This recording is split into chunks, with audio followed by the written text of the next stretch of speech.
please welcome to the stage Lacy K Campbell. Lacy.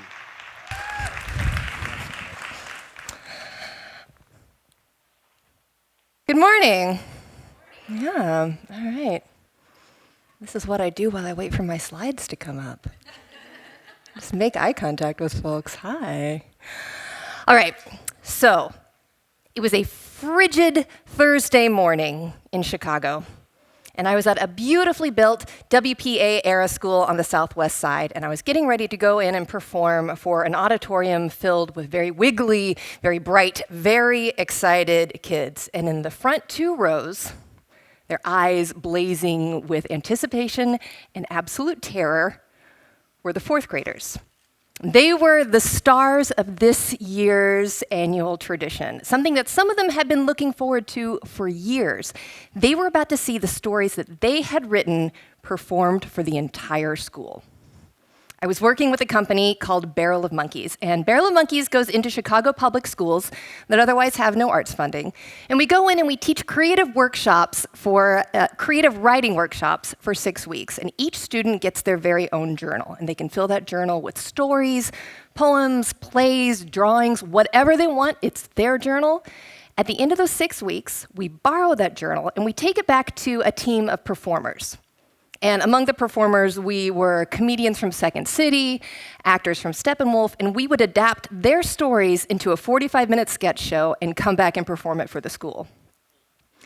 It was some of the most creatively brilliant work I've ever done in my life. And the secret was that we didn't change anything that they wrote. Everything we honored absolutely. Their characters, their dialogue, their plot. We didn't correct anything for them. We didn't try to tell them what they meant. We just honored what they wrote.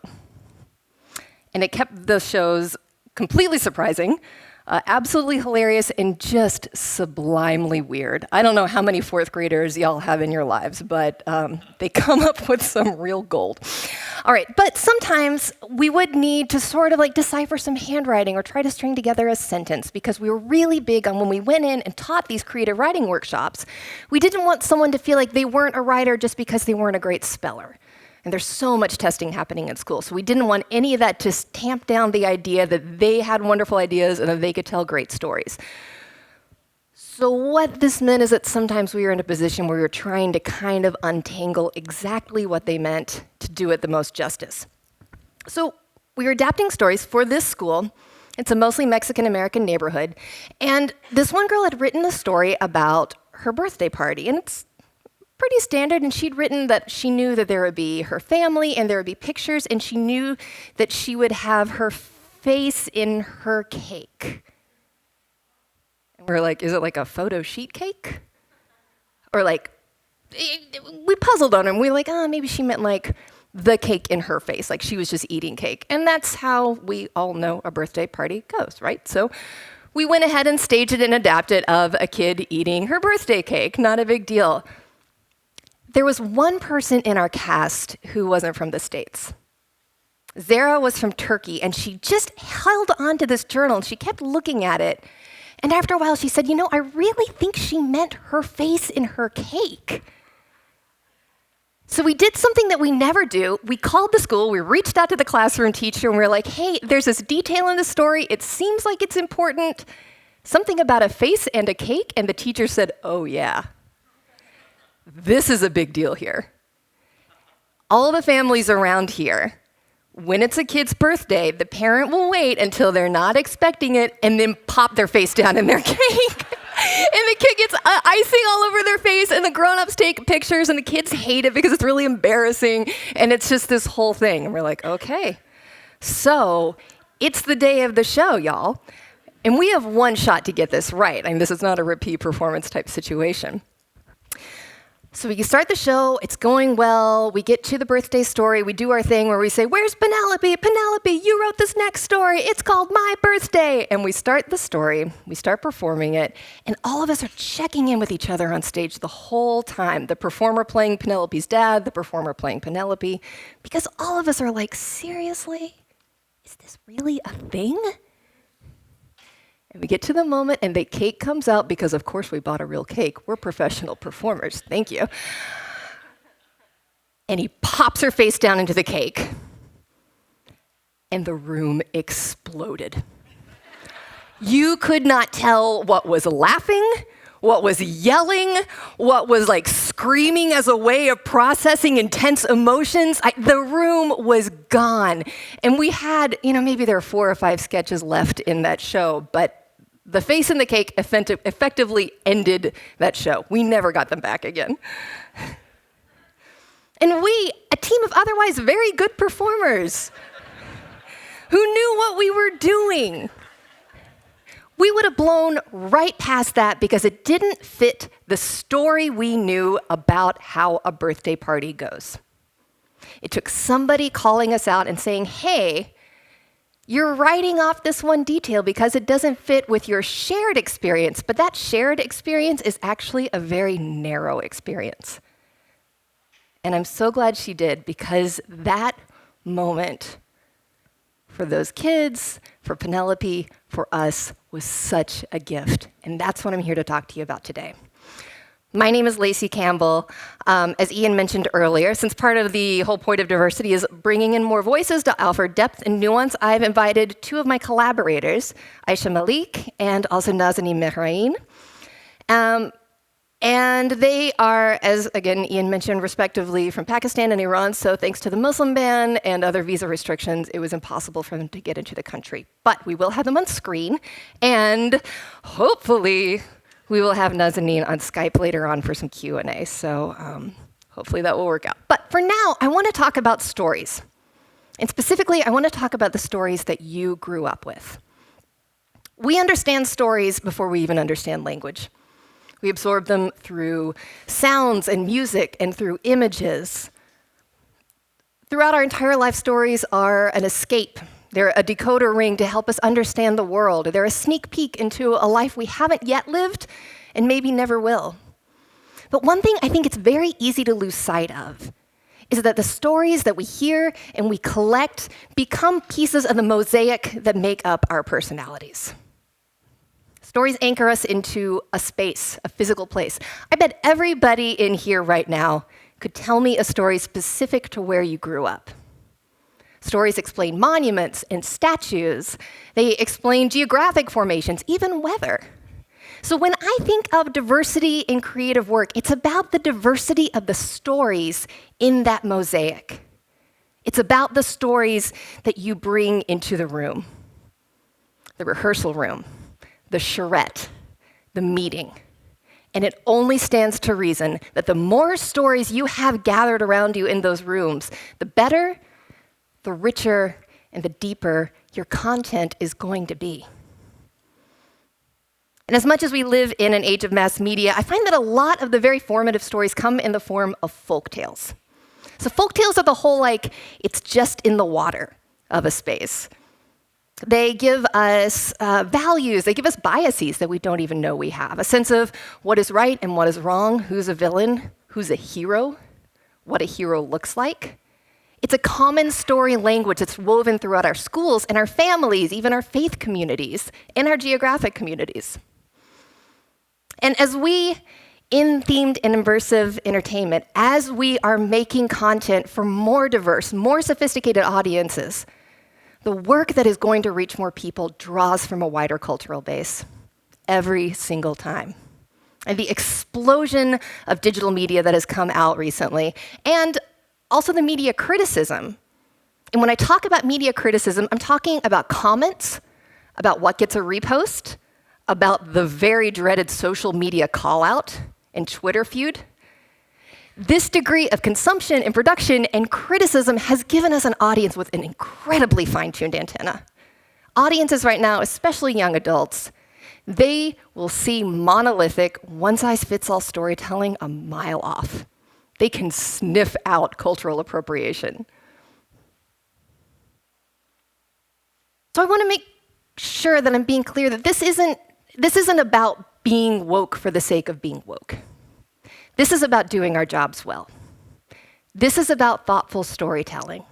This is about being able to see your audience and reflect back my face in my cake to them in a really true and wonderful way. Because if your creative team's lived experience looks something like this, you're going to have a harder time reaching a broader amount of people. But if it looks more like this, then you have just drastically improved your chances of being able to make an experience that is more fresh and engaging and resonates emotionally with more people. Also, I have no idea how these people are eating cake, but I support every single one of them.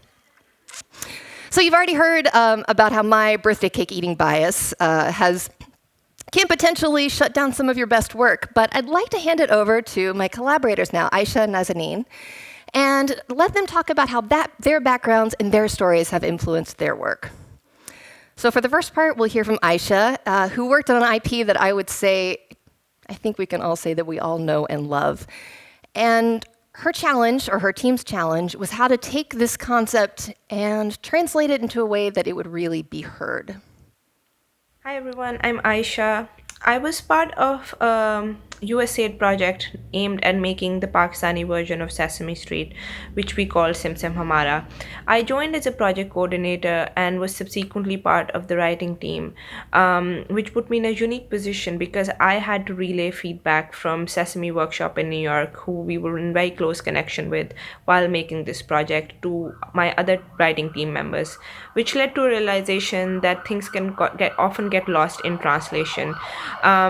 Which might seem obvious at first, but was actually one of the biggest challenges facing us while developing this project. So, Sesame Street, while being an educational television show, is very formulaic and obviously has been sort of taken into very different contexts globally. But one of the things we realized while making the show was that it cannot literally be translated, no matter how formulaic, it cannot literally be translated to a different context. So one of our, what we were involved in was more of an interpretation and adaptation of Sesame Workshop to the Pakistani context. So in this spirit, we actually didn't use any of the Actually, not any. We used Elmo. The only character, Sesame Workshop character we used was Elmo. Besides that, we created a whole new range of local characters that were representative of Pakistani audiences and its unique needs. So, for example, one of the characters we created was Rani, a young girl of school-going age with a passion of science. The reason we created her is because one of the aims of the television show was to increase female literacy in Pakistan. And Rani was representative of Pakistani audiences in the way that she looked. She had brown skin and black hair, and she spoke the national language, Urdu, and she faced a lot of challenges that might seem foreign to American audiences. In the same way, our street stories, which are the main narrative arcs going through the television show, were very different from the US context. I think tolerance is a theme that has been touched on globally, even in the Indian context and other contexts. But the focus on Pakistan was on increasing religious tolerance and celebrating diversity. I hope this gives you an idea of how an international franchise can be interpreted in different contexts. Thank you.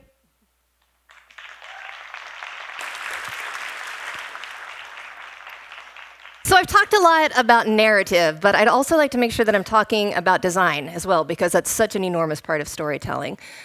So for the second part, I would like to bring on Nazanin's clip. And she can talk about growing up with a very, very specific tradition that she grew up with and how that informs her work now and how it's informed our collaboration together. Hello, good morning, everybody. Thank you, Lacy. As Lacy said, I am Nazanin Mehrain. I am born in Iran, Tehran, and I grew up there. As I passed my childhood, I was going to exhibitions, movies, and theater with my family because they are also very interested in art.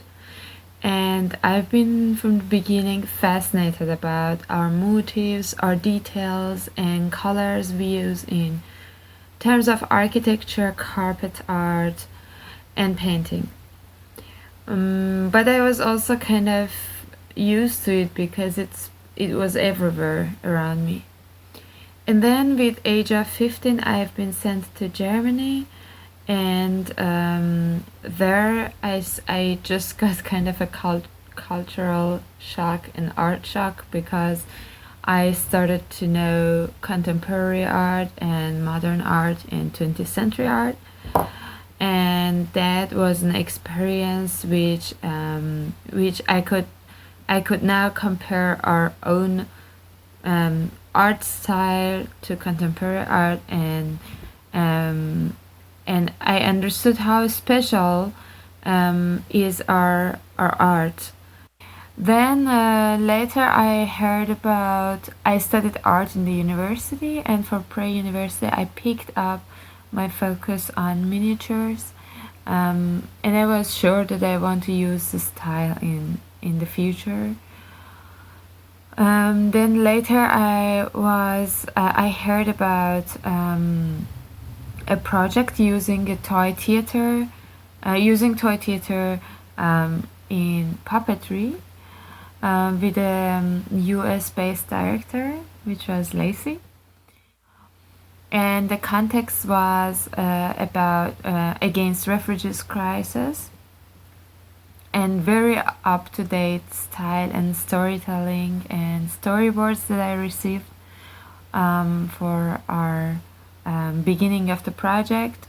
And I proposed to bring miniature style, and then in the result which came out were great, but also Lacy added that we could do the toy theater puppetry in a suitcase, which I found great, because the fact of this traveling and being a traveler and moving from spot to spot, and refugees crisis which is happening, I just found the context very full feeling. And then I've been completely convinced to and glad to work with this project. I think me and Lacy, we both have different backgrounds in art, and we both have different way of education and experiences.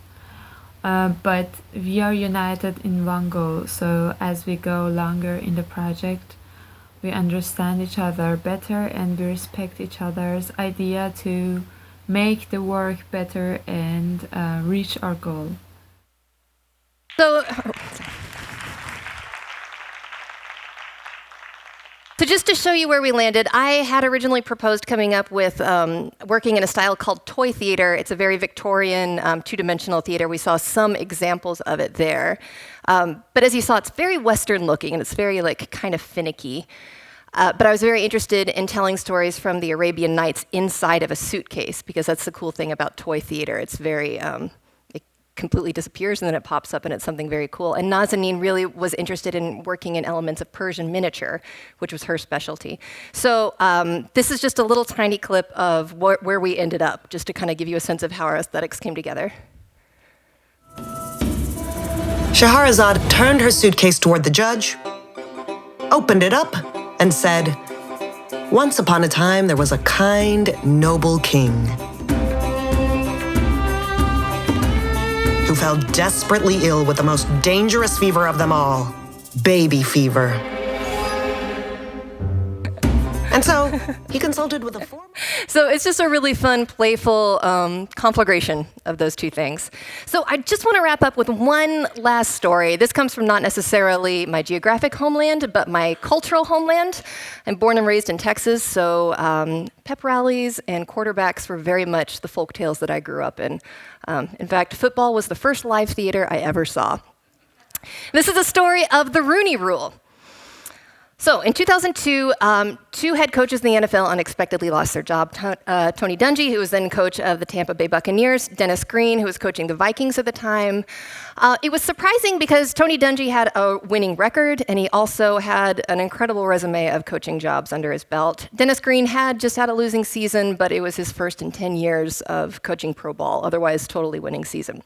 So in that way, it was surprising. In other ways, it is not surprising at all, because the NFL has a well-documented and proven track record that black head coaches are less likely to be hired and more likely to be fired than their white counterparts, despite having a higher winning percentage.